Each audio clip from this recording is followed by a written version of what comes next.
আমার দুটি প্রশ্ন।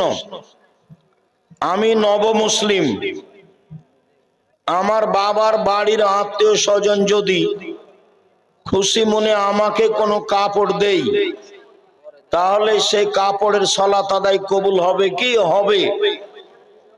যেই দেখ না কেন, তোমার বাপ মা তোমাকে আত্মীয় উপঢকন দিতে পারে, তোমার অমুসলিম আত্মীয় স্বজন দিতে পারে। আমি গরিব মানুষ, অন্যের জমি লিজ নিয়ে চাষাবাদ করি, সে লিজের জমির ফসলের ওসর দিতে হবে কি? জি হবে।